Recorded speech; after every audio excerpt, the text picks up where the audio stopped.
नमस्कार दर्शक बंधु मु कहूँ विश्वनाथ स्वाई सूचना टीवी टीम बर्तमान ओडिशा आसिक पश्चिम बंग में पहुंची।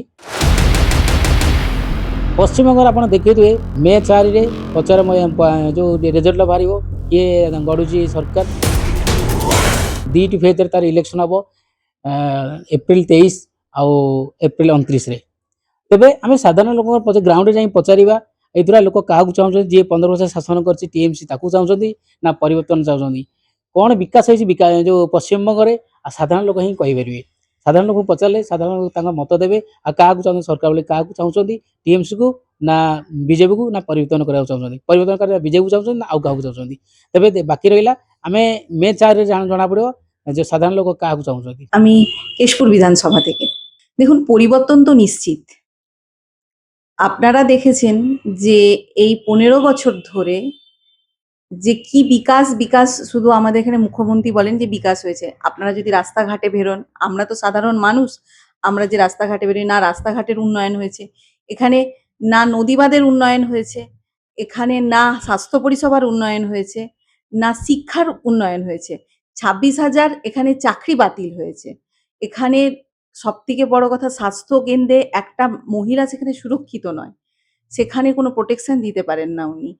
উনি আবার ঘুরে বলেন যে রাত্রি 8টার পর মেয়েদেরকে বেরোনো চলবে না। উনি একজন মহিলা মুখ্যমন্ত্রী হয়ে কিভাবে বলতে পারেন? উনি সবথেকে বড় কথা, আমাদের এখানে আমাদের যে ভারতবর্ষের যিনি সর্বোচ্চ আসন অধিগ্রহণ করেন রাষ্ট্রপতি দ্রৌপদী মুর্মু, উনি একজন মহিলা হয়েও ওনাকে অপমান করেন। আমি একজন সাধারণ মানুষ হিসাবে এবং একজন মহিলা হিসাবে বলছি যে বিকাশ কোথায় হয়েছে আপনারাই দেখুন। বিকাশ কি আদৌ হয়েছে? রাস্তাঘাটের অবস্থা দেখুন, বিকাশ হয়েছে কি? স্বাস্থ্য, একটা হাসপাতালে গিয়ে দেখুন, সেখানে কুকুর বিড়ালও মানুষ সেখানে যাবে না। 15 বছর ধরে উনি সরকার করেছেন, দেখবেন ওনার যে নেতা মন্ত্রী, ওনার আত্মীয় স্বজনদের, ওনাদেরই ব্যাংক ব্যালেন্সের উন্নয়ন হয়েছে, মানুষের কোনো উন্নয়ন হয়নি। এবার কি মানুষগুলো চায় পরিবর্তন? অবশ্যই পরিবর্তন হবে, অবশ্যই পরিবর্তন হবে, অবশ্যই পরিবর্তন হবে। মুখ্যমন্ত্রী কি আপনার আয়ুষ্মান আমাদের দেখুন, আয়ুষ্মান আমাদের একদম বিকশিত ভারত, যেটা বিকশিত ভারতের মধ্যে আমাদের পশ্চিমবঙ্গও যাতে সেই বিকশিত ভারতের আওতায় আসে, সেটা আমাদের দরকার। অবশ্যই লখপতি দিদি তো উনি করতে দেন না। উনি আয়ুষ্মান ভারতের যে কার্ড করতে ওখানে চালু করতে দেন না, অথচ উনি একটা স্বাস্থ্যসাথী বলে কার্ড বার করেছেন। আপনি দেখবেন উনি বলেন নাকি এখানে চিকিৎসা করা যায়, সেটা কোথাও কোনো হাসপাতালে নিয়ে গেলে সেটা গ্যারেন্টেড হয় না। ইন্ডাস্ট্রি 15 বছর ধরে এখানে প্রায় 26,000 ইন্ডাস্ট্রি চলে গেছে।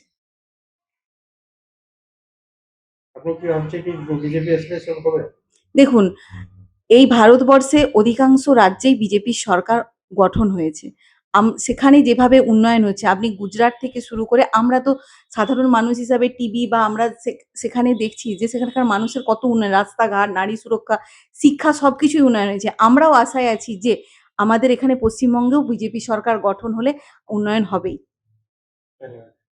না, বহু বছর ধরে টিএমসি এখানকার সেবা করেছে। বহু বছর ধরে সেবা করার জন্যই তাদের মধ্যে এসেছে কিছু, তার পরিবর্তন দরকার এবং পরিবর্তন হবে।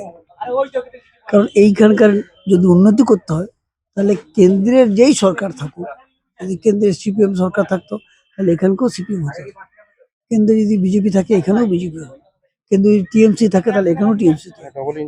হ্যাঁ, ডবল ইঞ্জিন সরকারের দরকার। আজকে এখানে অনেক কিছু পাচ্ছে না, যেহেতু ডবল ইঞ্জিন সরকার নেই। ডবল ইঞ্জিন সরকার হলেই সব পাবে। আর এখান থেকে 6,000-এর বেশি শিল্প চলে গেছে। ডবল ইঞ্জিন সরকার এসে গেলে সেগুলোকে চাকরি নেই। আর অনেক কিছু এই টাকা পাওয়া গেছে 50 লাখ, তুমুক তুমুক সব লোক দেখছে, গ্রামের লোকও পর্যন্ত দেখছে। এটা তো অস্বীকার করার দরকার নেই, সত্যি পেয়েছে। আর এই যে চাকরি চলে গেছে, এই যে কামদুনিতে গেছে, এই যে আরজি করেছে, এই ঘটনা সমস্ত বাচ্চা লোক পর্যন্ত জানে। এইগুলোর একটা হবে। হ্যাঁ হ্যাঁ হ্যাঁ হ্যাঁ, এই মার্জিনাল ভোটে সব জায়গাতে মার্জিনাল ভোটে জিতবে। এবার ইলেকশন হচ্ছে কোথায়? জোর জুলুম করে তো ভোট হচ্ছে। ভোটটা ইলেকশন মতন ইলেকশন হচ্ছে না, বৈধ ভোটারদেরকে অবৈধ করে দেওয়া হচ্ছে। আমাদের ভ্যানিশ কুমার অলরেডি সবকে ভ্যানিশ করে দিচ্ছে। যারা 14 গোষ্ঠী ঢুকে গেল এই আমার ভারতের তলে, তাদের আজকে নাম বাদ, 100 বছরের দলিল ইতি আছে, তাদের সব নাম বাদ, সব বাতিল করে দিচ্ছে, একদম শেষ করে দিচ্ছে। এরকম ভাবে কোথায় কাজ, কোথায় কাজ, কোথায় বেকার বাড়তেছে, কাজ কোথায়? পরিবর্তন হবে। পরিবর্তন পরিবর্তন আগে মানুষের পাশে দাঁড়াতে হবে, তারপর পরিবর্তন আনতে হবে। মানুষের পাশে না দাঁড়াতে পারলে পরিবর্তনের আশা করলে হবে না। আগে দাঁড়াও, মানুষের সুখ দুঃখে থাকো। শুধু ভোটের সময়, ইলেকশনের সময় এসে পরিবর্তন চাইলে পাওয়া যায় না। এবার যা চারিদিকে যা দেখতে পাচ্ছি আর কি, তাতে আমার যতদূর বিশ্বাস এবার এই গভর্নমেন্ট থাকবে না, মানে তৃণমূল গভর্নমেন্ট থাকবে না। 15 বছর সরকার ঠিকই চলেছে, সরকার সব ঠিক আছে, কিন্তু তা সত্ত্বেও কিছু কিছু ব্যাপার একটু মানে দৃষ্টিকটু ব্যাপার আছে অনেকেরই। সেই ব্যাপারে মোটামুটি এই যে রাস্তাঘাটে যে চলি, তাতে যা একটা আভাস পাওয়া যাচ্ছে এবং প্রত্যেকের যে একটা তাতে মনে হয় আমার, মানে আমার যতদূর বিশ্বাস, তাতে তৃণমূল গভর্নমেন্ট আবার মনে হচ্ছে শেষ ইলেকশন। থেকে 2026-এ যে ইলেকশনটা চলছে, এটা কি বলবো, এটা মানুষ খুবই এই টিএমসির ব্যাপারে খুবই রেগে আছে। ঠিক আছে, আজকে এই যে আরজিকর হসপিটালে যে মেয়েটাকে, অভয়াকে যেইভাবে মারা হয়েছে, তার কিন্তু এখনো সে কোনো রায় মেলেনি, তাদের রায় মেলেইনি তাকে। তো আমরা চাইছি যে বিজেপিকে আনুন, বিজেপিকে আনলে ওই যারা করেছে জিনিসটা, তাদেরকে বিজেপি সরকারদের দায়িত্ব ওদেরকে জেলে পুরানো, ঠিক না? তো চাইছি বিজেপি আসুক। আর এত কলকারখানা একবারে কিচ্ছু হয়নি, একবারে মানে নষ্ট করে দিয়েছে পশ্চিমবাংলাকে। এবারে যদি বিজেপি সরকার যদি না আসে, তাহলে ও দিদি যে বলেছিল মিনি পাকিস্তান, ও পাকিস্তানি হয়ে যাবে। বাংলাদেশেও যে ঘটনা ঘটেছে, একটা ছেলেকে জ্যান্ত পুড়িয়ে মেরে দিয়েছে, তারও এখনো পর্যন্ত রায় পর্যন্ত মিলে হয়নি। তা আমি চাইছি যে বিজেপি আসুক। আর সব মানুষকেই আমরা বলছি যে প্রার্থী কোন প্রার্থী, কি প্রার্থী, এত মনের মধ্যে দ্বিধাবোধ না রেখে দলকে বিজেপি চিহ্নে আপনারা ভোট দিন। আর ভোট দিলেই দেখবেন আপনাদের উন্নতি অবশ্যই হবে, এটা আমি আশা রাখছি। মুখ্যমন্ত্রী বলতে আমি শুনুন, আমরা তো ব্যবসায়ী মানুষ, আমরা পার্টি প্রতি ব্যাপারটা আমরা তো মাথা ঘমাই না। এতে যেই জিতুক বা যেই আসুক, যেন সুষ্ঠুভাবে হোক এটাই চাই। কোনো মারপিট, গন্ডগোল, হিংসা এটা যেন না হয়। সুষ্ঠু আমরা যেন সুষ্ঠুভাবে থাকতে পারি। হ্যাঁ, ইলেকশন হবে, এবার তার প্রস্তুতি চলছে। এবার ইলেকশন হলে তারপর বোঝা যাবে যে ইলেকশন হলো বা কেমন হলো, কি ভালো হলো কি খারাপ হলো। আর সেই রকমই তো এবারও সেইভাবে প্রস্তুতির কাজ চলছে। এবার বিভিন্ন দল বিভিন্ন রকম ভাবে তার প্রচার করছে। সেটা তো বিভিন্ন দলের লোক বিভিন্ন রকম মত পোষণ করবে।